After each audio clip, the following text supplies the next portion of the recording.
लेंगे लेंगे भौजी लेंगे लेंगे क्या है हमके दिखावा तारू ठेंगे लेंगे लेंगे भौजी लेंगे लेंगे। बाबू तनी नाग धुन बजाओ, अफ्रीकन स्टाइल में नाचे के बा।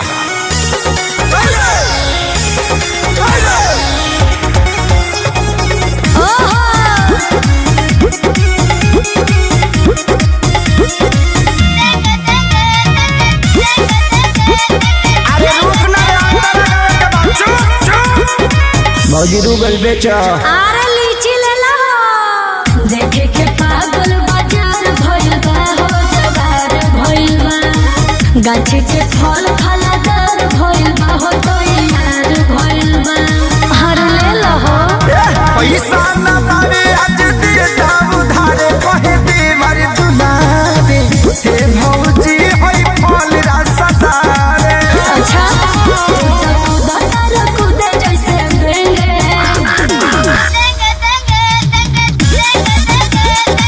हाई बेंगावा घुस गइल रे फिर कन भगवे किनारे। लेंगे लेंगे भौजी लेंगे लेंगे हम तो खैला बिना ना की लगेंगे लेंगे लेंगे भौजी ले लेंगे। खाली चिलेबे कर बस दिलेबे कर बस रे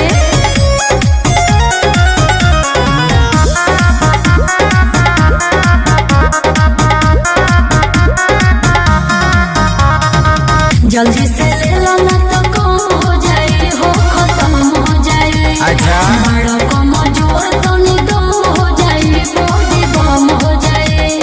खेसारी खानी अखिलेश खेसारी विकास बार खड़ा ले खाती दोबारा हे भौजी होई माल तहर सहारा। बना के आइल बड़ा लोगेंगे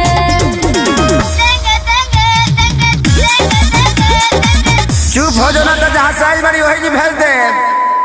लेंगे लेंगे भौजी लेंगे लेंगे सच कहो तनी माल ना बचेंगे